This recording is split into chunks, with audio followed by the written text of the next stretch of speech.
Domače živali so stara kulturna vrednota človeštva.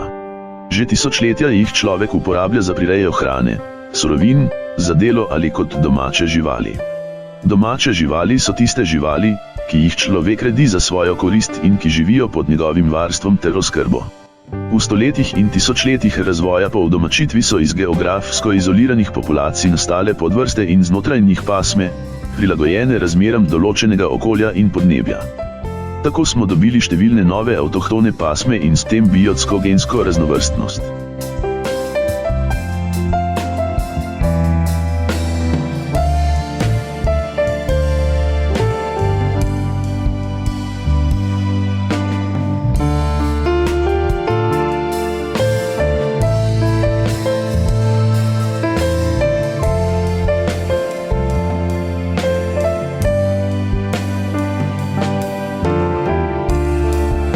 Avtohtone pasme so tiste pasme živali, za katere je na osnovi zgodovinskih virov o pasmah dokazano, da so pasme po izvoru iz Republike Slovenije.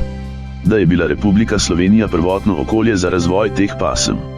Da zanje obstaja slovenska rejska dokumentacija, iz katere je razvidno, da se za pasmo vodi poreklo že za najmanj 5 generacij. Za pasme se izvajajo rejska in selekcijska opravila.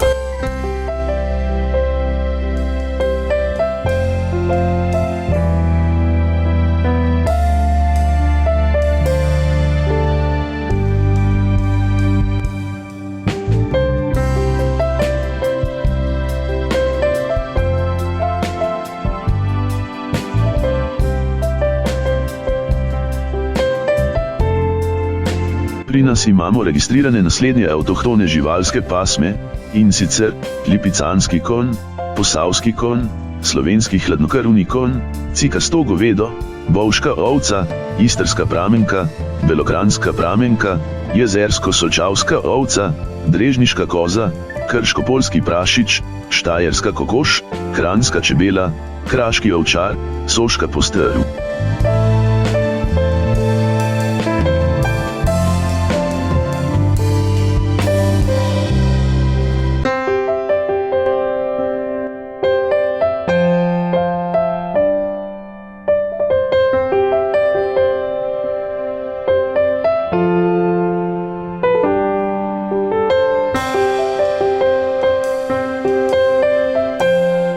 Na začetku tega stoletja je bilo po staležu več domačih živali, kot pa jih imamo danes.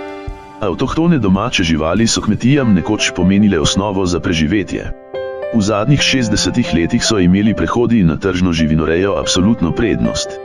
Pogosto so se ohranili le ostanki starih avtohtonih slovenskih pasem domačih živali. Danes, ko smo priča velikim novostim na področju molekularne biologije, dobivajo avtohtone domače živali tudi drugačen pomen. Pomenijo veliko zakladnico genov, ki bo prispevala k ohranitvi biotske raznovrstnosti in ponudila priložnost za vključitev nekaterih lastnosti v sosednje genotipe domačih živali. Prav zato po vsem svetu iščejo ostanke pasem in ustvarjajo genske banke.